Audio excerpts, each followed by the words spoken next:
Assalamualaikum warahmatullahi wabarakatuh. Selamat pagi, siang, sore, Bapak Dwi Prasetyo. Pada kesempatan yang baik ini, kami akan mempresentasikan sebuah topik yang sangat relevan di era modern, yaitu ekonomi digital.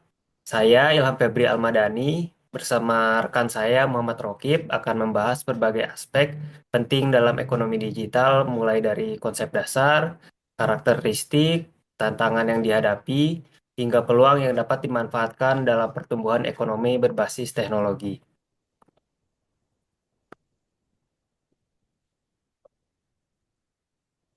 Seiring dengan perkembangan teknologi yang semakin pesat, dunia kini telah memasuki era ekonomi digital. Digitalisasi telah menjadi bagian yang tidak terpisahkan dari berbagai aktivitas ekonomi, baik dalam skala individu, perusahaan, maupun pemerintahan. Teknologi informasi dan komunikasi berperan sebagai pendorong utama dalam perubahan ini, menciptakan lingkungan bisnis yang lebih dinamis, efisien, dan inovatif. Ekonomi digital mencakup berbagai aspek penting yang membentuk ekosistem bisnis modern seperti e-commerce, fintech, AI, IoT, serta big data. Teknologi-teknologi ini tidak hanya mengubah cara transaksi ekonomi berlangsung, tetapi juga mempercepat integrasi pasar global. Kini batasan geografis bukan lagi penghalang bagi pelaku ekonomi karena dengan adanya internet, transaksi bisnis dapat terjadi secara real-time di berbagai belahan dunia. Di Indonesia sendiri, transformasi digital telah berkembang dengan sangat pesat, terutama dalam beberapa sektor utama seperti transportasi, pendidikan, kesehatan, dan keuangan. Contoh nyata dari perkembangan ini dapat kita lihat melalui platform Gojek yang telah merevolusi sistem transformasi berbasis digital, Tokopedia yang mendorong pertumbuhan e-commerce, serta Ruang Guru dan Halodoc yang telah memperkenalkan inovasi dalam sektor pendidikan dan kesehatan berbasis teknologi. Kehadiran teknologi digital telah membuka peluang baru bagi masyarakat, termasuk pelaku usaha kecil dan menengah atau yang bisa kita sebut UMKM, yang kini dapat memperluas pasar mereka melalui platform digital. Nah, namun, meskipun ekonomi digital memberikan berbagai peluang besar, ada tantangan signifikan yang harus dihadapi agar manfaatnya dapat dirasakan secara optimal oleh seluruh lapisan masyarakat. Salah satu tantangan utamanya adalah kesenjangan digital, yaitu perbedaan akses terhadap teknologi antara daerah, perkotaan, dan pedesaan. Tidak semua masyarakat memiliki akses yang sama terhadap internet dan perangkat teknologi, sehingga berpotensi menciptakan ketimpangan ekonomi. Selain itu, ancaman keamanan cyber juga menjadi isu yang semakin krusial. Dengan meningkatnya jumlah transaksi digital dan data yang diproses, resiko kebocoran data, serangan cyber, serta kejahatan digital juga semakin tinggi. Oleh karena itu, diperlukan solusi yang komprehensif untuk mengatasi tantangan ini agar ekonomi digital dapat berkembang dengan lebih inklusif dan berkelanjutan.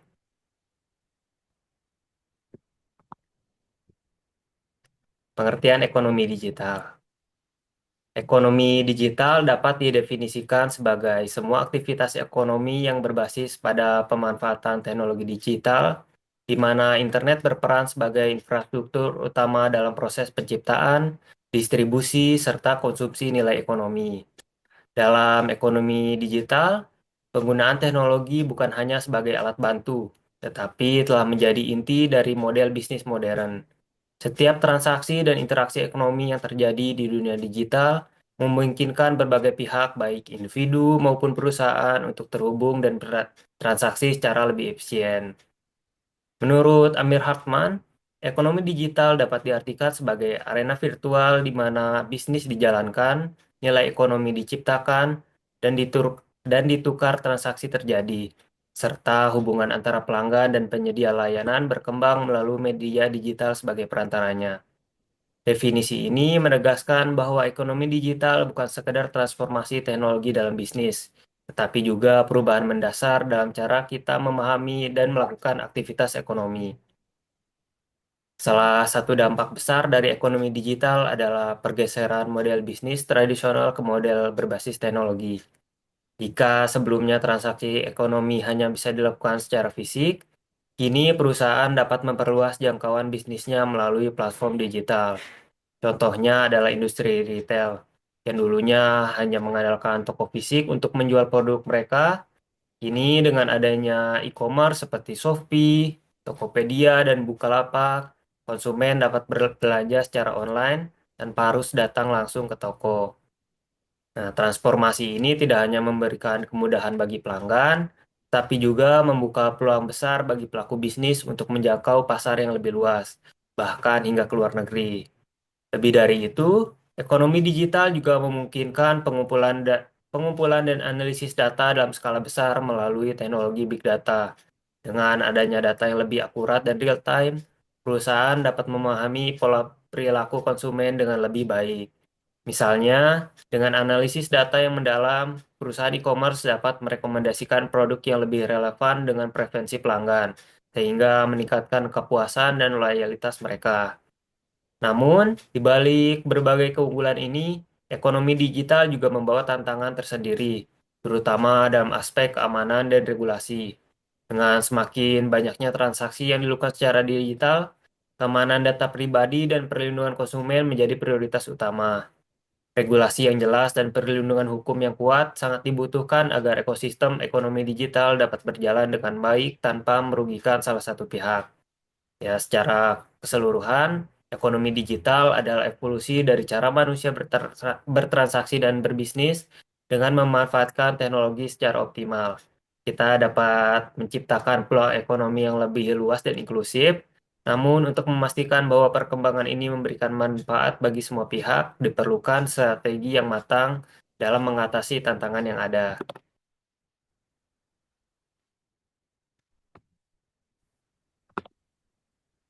Karakteristik ekonomi digital. Ekonomi digital memiliki berbagai karakteristik unik yang membedakan dari model ekonomi tradisional. Menurut Don Tapscott dalam bukunya The Digital Economy, terdapat 12 karakteristik utama yang mendefinisikan ekonomi digital. Karakteristik-karakteristik ini mencerminkan bagaimana teknologi telah mengubah cara ekonomi beroperasi, mulai dari model bisnis, transaksi, hingga hubungan antara perusahaan dan konsumen. Beberapa karakteristik utama tersebut meliputi knowledge-based economy. Ekonomi digital sangat bergantung pada pengetahuan sebagai aset utama dalam menciptakan nilai ekonomi. Dalam era digital, informasi dan keterampilan teknologi menjadi faktor penting dalam meningkatkan daya saing. Perusahaan yang mampu mengelola dan memanfaatkan data dengan baik akan memiliki keunggulan yang kompetitif dibandingkan dengan pesaingnya. Digitization. Salah satu aspek utama dari ekonomi digital adalah digitalisasi, yaitu transformasi dari bentuk fisik ke digital. Digitalisasi memungkinkan berbagai proses bisnis menjadi lebih efisien, mulai dari penyimpanan dokumen, transaksi keuangan, hingga layanan pelanggan. Contoh nyata dari digitalisasi adalah peralihan sistem pembayaran dari uang tunai ke dompet digital seperti OVO dan Dana. Virtualization. Nah, di era ekonomi digital, banyak aktivitas bisnis dan ekonomi yang terjadi dalam lingkungan virtual. Misalnya, perusahaan kini tidak harus memiliki kantor fisik untuk beroperasi karena mereka dapat memanfaatkan teknologi cloud computing untuk menjalankan bisnis secara daring. Contoh lain adalah platform e-commerce yang memungkinkan transaksi jual beli tanpa harus bertemu secara langsung. Internet working. Internet menjadi tulang punggung utama dalam ekonomi digital, memungkinkan keterhubungan global yang mempercepat pertukaran informasi dan transaksi bisnis. Dengan adanya jaringan internet yang luas, individu dan perusahaan dapat berkolaborasi tanpa terhambat oleh batasan geografis. Hal ini membuka peluang besar bagi bisnis kecil untuk menjangkau pasar internasional. Innovation driven. Kemajuan teknologi mendorong inovasi bisnis yang terus berkembang. Perusahaan yang bergerak di ekonomi digital harus selalu berinovasi agar tetap kompetitif. Contohnya adalah layanan transportasi daring seperti Gojek dan Grab yang terus memperluas layanan mereka dari sekedar transportasi menjadi ekosistem digital yang mencakup layanan keuangan, pengiriman makanan, dan belanja secara online. Globalization. Ekonomi digital memungkinkan perusahaan untuk beroperasi di pasar global tanpa hambatan geografis. Platform seperti Amazon, Alibaba, dan Tokopedia memungkinkan bisnis dari berbagai negara untuk menjual produk mereka ke konsumen di seluruh dunia. Hal ini meningkatkan persaingan, tetapi juga membuka lebih banyak peluang bagi pelaku usaha untuk memperluas pasar mereka. Dengan karakteristik-karakteristik ini, kita dapat melihat bahwa ekonomi digital telah menciptakan lingkungan bisnis yang lebih fleksibel, inklusif, dan inovatif. Model bisnis kini lebih berorientasi pada teknologi dan data, yang memungkinkan efisiensi yang lebih tinggi dan akses pasar yang lebih luas. Nah, untuk peran platform digital dalam redefinisi institusi ekonomi akan dijelaskan oleh Saudara Muhammad Rokib. Ya, terima kasih Mas Ilham Febri. Perkenalkan nama saya Muhammad Rokib. Di sini saya akan menjelaskan terkait karakteristik ekonomi digital dan peran platform digital. eh, Peran platform digital dalam revidensi institusi ekonomi. Selain mengubah cara bisnis beroperasi, ekonomi digital juga telah merevolusi struktur ekonomi secara keseluruhan melalui platform digital. Platform digital tidak hanya berperan sebagai perantara dalam transaksi, tetapi juga menciptakan ekosistem baru yang mengubah cara individu dan perusahaan berinteraksi. Perubahan ini dapat dilihat dari tiga aspek utama. Yang pertama ada logika pasar paralel, kedua ada logika korporasi paralel, dan yang ketiga ada logika regulasi negara. Untuk yang pertama, logika pasar paralel. Dalam ekonomi digital, platform digital memungkinkan transaksi terjadi secara langsung antara individu tanpa perlu perantara. Model ini biasanya dikenal dengan peer-to-peer market, di mana penjual dan pembeli dapat berinteraksi secara langsung melalui platform yang telah disediakan. Contohnya, dapat kita lihat pada persaingan antara Gojek dan Grab di sektor transportasi. Sebelum adanya platform digital ini, layanan transportasi umum dan taksi konvensional memiliki peran dominan dalam industri. Namun, setelah munculnya layanan hailing berbasis aplikasi, pengemudi dapat langsung menawarkan jasa kepada pelanggan tanpa perlu melalui perusahaan transportasi tradisional. Hal yang sama juga terjadi dalam industri e-commerce, di mana Tokopedia dan Shopee bersaing untuk menyediakan platform bagi para penjual dan pembeli. Sebelum era digital, perdagangan lebih banyak terjadi melalui toko fisik atau distributor yang sangat besar. Namun, dengan adanya platform digital, siapapun dapat membuka toko daring dan menjual produk kepada konsumen di seluruh Indonesia, bahkan di seluruh dunia. Dalam konteks ini, platform digital telah mengubah dinamika pasar, menciptakan persaingan di dua tingkatan, yaitu persaingan antar platform seperti persaingan antara Gojek dan Grab.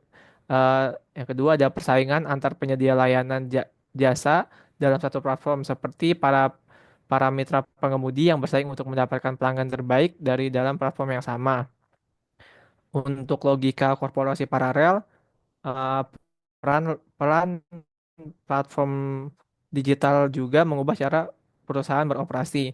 Dalam ekonomi tradisional, perusahaan memiliki struktur organisasi yang hierarki dan terpusat. Namun, dalam ekonomi digital, banyak perusahaan yang berfungsi lebih sebagai platform penyedia layanan.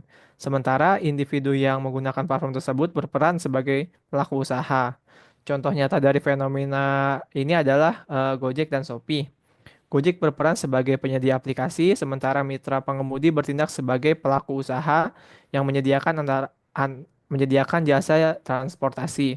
Shopee juga sebagai marketplace hanya menyediakan platform untuk berjualan, tetapi penjual tetap bertanggung jawab atas operasional dan bisnisnya. Meskipun disebut sebagai mitra bisnis, penggunaan aplikasi seperti pengemudi Gojek daring dan penjual di marketplace sebenarnya tidak memiliki kendali penuh atas bisnis mereka. Mereka harus mengikuti aturan yang ditetapkan oleh platform termasuk skema harga, algoritma pencarian, serta kebijakan pemutusan kemitraan. Dengan demikian, meskipun ekonomi digital menawarkan peluang bagi individu untuk terlibat langsung dalam ekonomi, mereka tetap bergantung pada aturan dan algoritma yang telah ditetapkan oleh platform. Untuk yang ketiga ada logika regulasi negara. Selain mengubah model bisnis, platform digital juga mengambil peran sebagai private regulator. Dalam ekosistem ekonomi digital, dalam ekonomi tradisional, regulasi dilakukan oleh pemerintah dengan menerapkan aturan yang mengatur siapa yang bisa masuk ke dalam pasar dan bagaimana cara mereka harus beroperasi. Namun, dalam ekonomi digital, banyak platform yang menggunakan logika ex post performance, di mana mereka tidak menerapkan regulasi ketat sebelum seseorang bergabung, tetapi melakukan pengawasan dan evaluasi setelah pengguna aktif di dalam sistem. Contoh seperti pendekatan ini adalah sistem rating dan ulasan pelanggan yang digunakan di beberapa platform seperti Grab, Gojek, dan Shopee. Sebagai contoh, seorang pengemudi Gojek dapat terus beroperasi ter- masuk ter- dapat terus beroperasi selama mereka mendapatkan rating yang baik dari pelanggan. Namun, jika mereka mendapatkan banyak keluhan atau melanggar peraturan dari platform, akun mereka bisa diblokir secara otomatis. Dalam hal ini, platform digital bertindak sebagai regulator, menerapkan aturan dan memberikan sanksi kepada pengguna tanpa perlu adanya campur tangan dari pemerintah. Hal ini tentu memiliki dampak besar terhadap kebijakan ekonomi karena semakin banyak perusahaan digital yang berperan sebagai pengatur dalam ekonomi mereka sendiri. Oleh karena itu, diperlukan keseimbangan antara inovasi yang diberikan oleh platform digital dan regulasi yang diterapkan oleh pemerintah agar sistem ekonomi digital tetap adil dan transparan bagi semua pihak.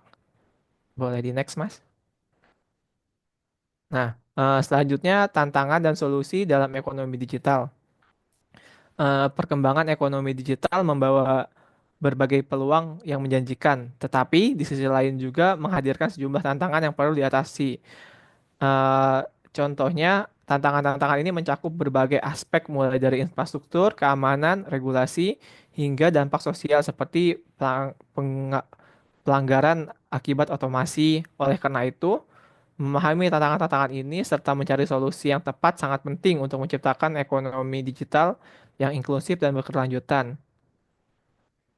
Untuk yang pertama, ini ada kesenjangan digital. Salah satu tantangan utama dalam ekonomi digital adalah kesenjangan digital. Yaitu adalah perbedaan akses terhadap teknologi antara berbagai kelompok masyarakat dan wilayah geografis. Tidak semua daerah di Indonesia memiliki infrastruktur yang memadai untuk mendukung transformasi digital. Kota-kota besar seperti Jakarta, Bandung, dan Surabaya telah mengalami perkembangan teknologi yang pesat. Sementara daerah pedesaan seperti misal di bagian timur atau di bagian ujung Indonesia masih mengalami keterbatasan dalam hal akses internet, perangkat teknologi, dan literasi digital. Kesenjangan ini menyebabkan sebagian masyarakat tertinggal dan sebagian masyarakat tertinggal dalam pemanfaatan ekonomi digital yang pada akhirnya mereka dapat memperbesar ketimpangan ekonomi. UMKM di daerah terpencil misalnya seringkali kesulitan untuk mengadopsi sistem digital dan operasi bisnis mereka karena keterbatasan infrastruktur dan dan dukungan teknologi. Untuk solusinya, eh, diperlukan peran aktif dari pemerintah dan sektor swasta dalam membangun infrastruktur digital yang lebih merata. Pemerintah dapat menginisiasi program nasional untuk meningkatkan konektivitas internet di daerah terpencil. Sementara perusahaan teknologi dapat memberikan pelatihan literasi digital kepada masyarakat agar mereka mampu memanfaatkan teknologi secara optimal. Untuk yang kedua, ada tantangan di bidang keamanan siber. Tantangan lain yang semakin mengemuka dalam ekonomi ini adalah tantangan keamanan siber. Dengan meningkatnya transaksi digital dan penggunaan data pribadi secara online, risiko kejahatan siber seperti peretasan, pencurian data, dan penyebaran malware juga semakin tinggi. Banyak perusahaan dan individu yang menjadi korban serangan siber yang dirugikan baik secara finansial maupun reputasi. Di Indonesia ini terdapat kasus kebocoran data yang semakin sering terjadi, termasuk kebocoran data dari platform digital yang mengancam privasi masyarakat. Serangan ransomware dan phishing juga dapat mengancam serius bagi bisnis dan organisasi yang belum memiliki sistem keamanan yang kuat. Untuk dari tantangan ini, solusi yang bisa diberikan adalah diperlukannya langkah-langkah strategis seperti penggunaan teknologi keamanan digital yang lebih canggih, termasuk enkripsi data, autentikasi ganda, serta firewall yang kuat. Selain itu, masyarakat juga harus diberikan edukasi mengenai literasi keamanan digital, sehingga mereka dapat menghindari potensi keamanan siber dengan lebih baik. Regulasi perlindungan data pribadi juga harus diperkuat agar perusahaan digital memiliki tanggung jawab yang lebih besar dalam menjaga keamanan data pengguna. Untuk yang ketiga ini ada regulasi yang tidak aktif. Tantangannya karena ekonomi digital berkembang dengan sangat pesat, tetapi regulasi dan kebijakan pemerintah sering kali tertinggal dalam mengikuti perubahan ini. Regulasi yang tidak adaptif dapat menghambat inovasi, terutama bagi startup dan bisnis berbasis teknologi yang membutuhkan fleksibilitas dalam operasionalnya. Sebagai contoh, regulasi yang kurang adaptif adalah aturan mengenai pajak digital yang belum jelas, perlindungan bagi para pekerja gig ekonomi seperti driver ojek online, serta aturan terkait fintech yang masih terus berkembang. Jika regulasi tidak disesuaikan dengan dinamika pasar digital, maka akan sulit bagi Indonesia untuk bersaing di kancah global dalam sektor ekonomi digital. Untuk solusi yang bisa dilakukan, itu adalah pemerintah perlu menyusun regulasi yang lebih fleksibel dalam mendukung inovasi, seperti dalam mengutamakan perlindungan konsumen dan keamanan nasional.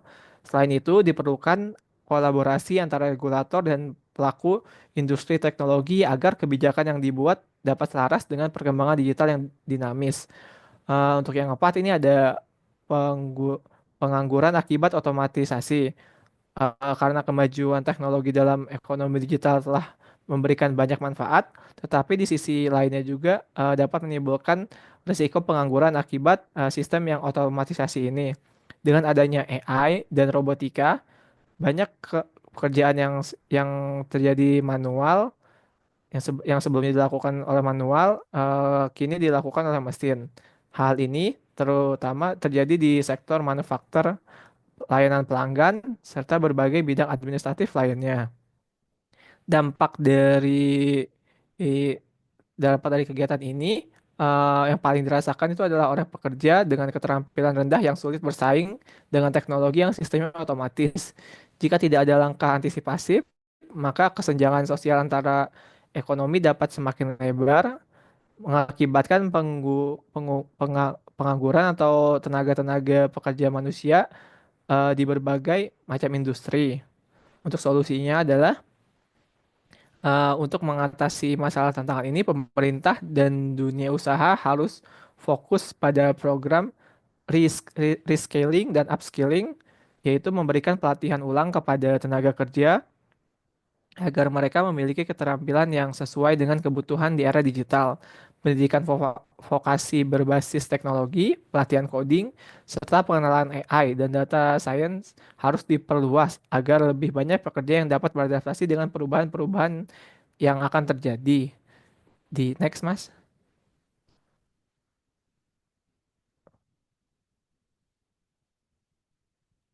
Boleh di next, Mas. Udah, boleh lanjut Mas. Udah. Oh, di saya belum next. Oh, udah.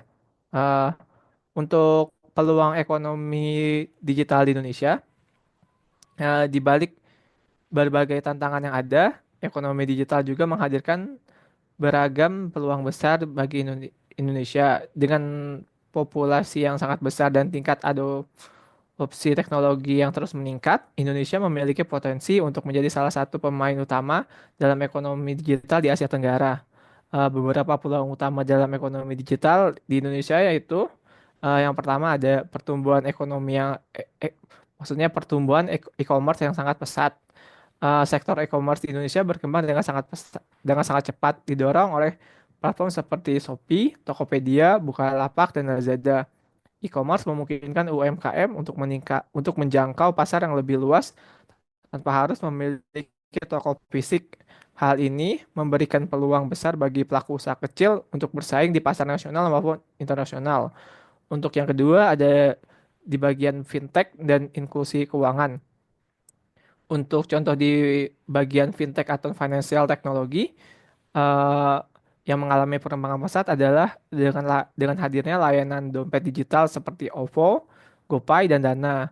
Fintech mempermudah transaksi keuangan tanpa tunai dan memberikan akses keuangan bagi masyarakat yang sebelumnya tidak memiliki rekening bank.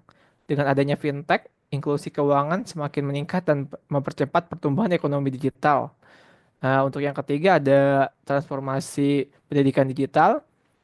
Di sektor pendidikan, platform Ruang Guru maksud saya, dan Zenius telah membawa perubahan besar dalam cara siswa belajar. Dengan adanya pembelajaran daring, akses pendidikan menjadi lebih luas dan tidak terbatas oleh lokasi.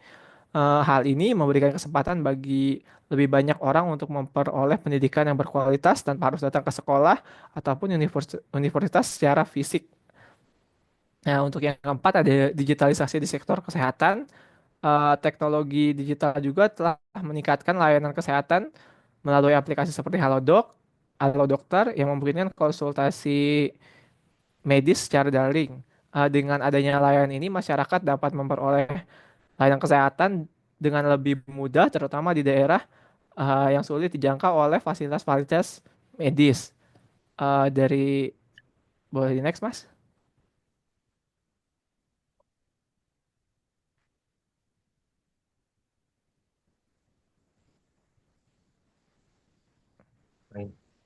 Nah, untuk ini saya kembalikan ke Mas Ilham Febri. Baik, terima kasih Mas Muhammad Rokib atas penjelasan yang telah diberikan. Sekarang saya akan menyampaikan kesimpulan dari presentasi kita hari ini. Ekonomi digital telah membawa transformasi yang sangat besar dalam berbagai aspek kehidupan, terutama dalam sektor bisnis, keuangan, pendidikan, kesehatan, dan transportasi. Dengan kemajuan teknologi seperti e-commerce, fintech, kecerdasan buatan, IoT, dan big data, cara kita berinteraksi, bertransaksi, dan menjalankan bisnis telah berubah secara signifikan. Perkembangan ini membuka peluang yang luas bagi individu, pelaku usaha, dan pemerintah untuk beradaptasi dan memanfaatkan teknologi demi meningkatkan pertumbuhan ekonomi serta kesejahteraan masyarakat. Namun, di balik berbagai peluang yang ditawarkan, terdapat tantangan yang perlu kita hadapi bersama. Kesenjangan digital, ancaman keamanan cyber, regulasi yang tidak adaptif, serta dampak otomatisasi terhadap tenaga kerja merupakan beberapa hambatan yang dapat menghambat perkembangan ekonomi digital jika tidak ditangani dengan baik. Oleh karena itu, dibutuhkan sinergi antara pemerintah, sektor swasta, dan masyarakat untuk menciptakan ekosistem digital yang lebih inklusif, aman, dan berkelanjutan. Pemerintah berperan dalam menyediakan regulasi yang mendukung inovasi tanpa menghambat pertumbuhan industri digital. Sementara itu, pelaku bisnis perlu terus berinovasi agar dapat bersaing di pasar global, serta memastikan bahwa teknologi yang mereka kembangkan dapat diakses dan eh, dimanfaatkan oleh semua lapisan masyarakat. Di sisi lain, masyarakat juga harus meningkatkan literasi digital agar mampu mengikuti perkembangan teknologi dan memanfaatkannya secara produktif. Dengan kerjasama dari berbagai pihak, ekonomi digital tidak hanya menjadi pilar pertumbuhan ekonomi nasional, tetapi juga dapat menempatkan Indonesia sebagai salah satu pemain utama dalam ekonomi digital global. Sebagai generasi muda yang hidup di era digital, kita memiliki peran penting dalam mendorong transformasi ini.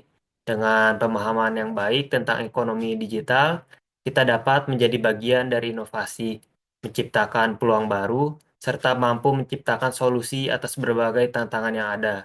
Oleh karena itu, mari bersama-sama memanfaatkan potensi ekonomi digital dengan sebaik-baiknya demi masa depan yang lebih cerah. Dan sekian presentasi dari kami. Terima kasih banyak atas perhatian dan waktunya Bapak Dwi Prasetyo. Semoga apa yang kami sampaikan hari ini dapat bermanfaat bagi kita semua.